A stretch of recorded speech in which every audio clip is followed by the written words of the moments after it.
Hey, Dark Society readers! Today, we're going to talk about Dia de los Muertos in the Dark Veil series, Mariana. In Mariana, the dead don't stay silent. They watch, they whisper, and sometimes they even interfere. Set during Dia de Muertos, Mariana is much more than a dark romance. It's a collision between the living and the dead, love and fate, devotion and danger. Because when the veil thins, anything can cross over. Hi, I'm Aggie, and welcome to the Dark Bloom Society, where we explore the beauty of love, death, and everything that haunts the space between. Today, we're diving into the mystical heart of my novel, Mariana, in the Dark Veil series, a story that unfolds during Day of the Dead, or Dia de Muertos. This isn't just a backdrop.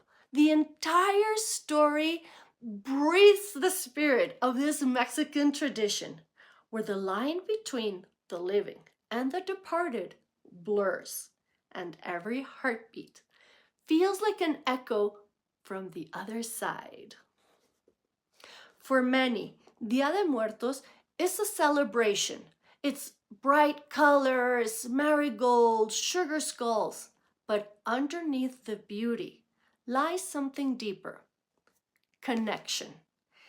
It's believed that during these days, the spirits of our loved ones return. They're guided by light and scent and memory. We build ofrendas, altars with candles, pan de muerto, and pictures. Not to mourn, but to invite the dead home. The air fills with life, music, and with mystery. It's not about fear. It's about the love that refuses to die.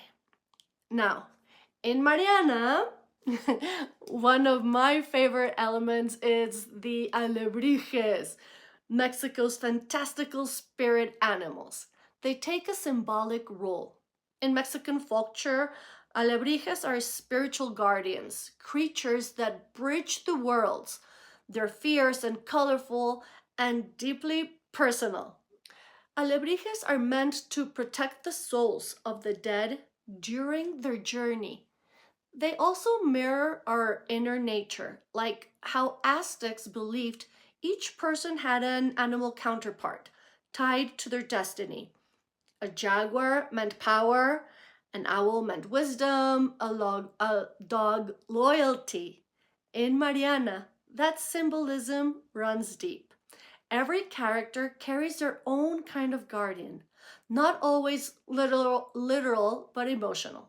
They're hunted by the spirits of their past and guided, or tempted, by forces they cannot see. And of course, no Day of the Dead story would be complete without La Catrina, the elegant lady of the dead.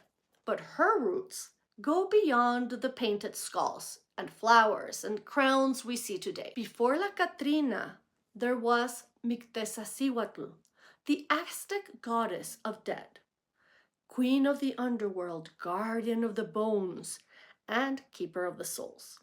In Mariana, there's a pivotal scene, one charged with ritual, silence, and the sense that something ancient is waking.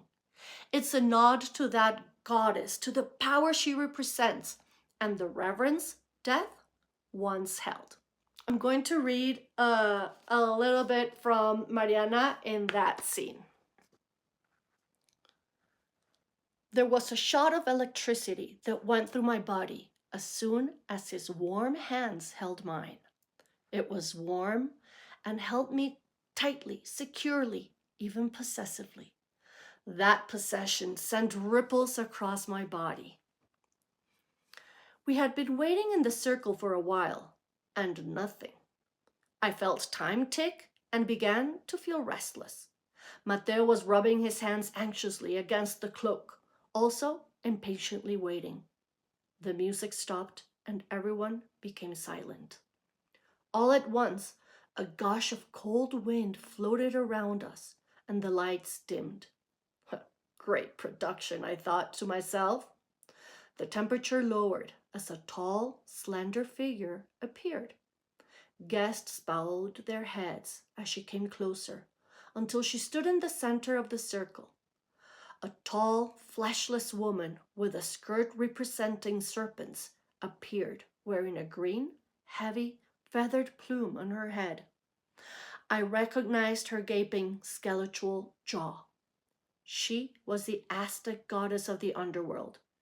It was said that with her jaw, Mictecacihuatl could swallow the stars before dawn, so they can't be seen during the day.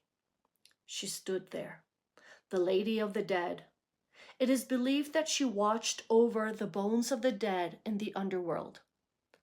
She looked around with her hollow eyes as everyone stayed kneeled with their heads hung low. "Look at me and stand." Her controlled voice broke through the air as we all did as she instructed. Everyone in the circle stood looking at her silently. Mateo's breathing was steady, and his hands remained at his sides. His chest was proud, and suddenly he seemed taller to me than he had before. She lifted her bony finger straight toward me. "Come and stand close to me." I walked as everyone stared, quietly waiting. I walked calmly to the center of the circle and stood in front. She was tall, maybe too tall to be from this world, and I looked up. Silence. Silence as she looked into my eyes. "Your father wants you to know that he believes in you, to allow yourself to live profoundly." I didn't blink, but her words shook me deeply inside. "Take this."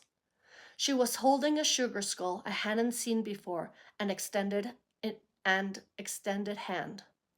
I stretched both my hands to receive the sugar skull, and as her hands touched, I heard those same words in my father's voice. Her cold, bony hand lowered, ripping away his melodious voice from my ear and taking it back with her. I shook my head, cursing the alcohol in my body. It was rare that tequila could take me down the path of hearing things.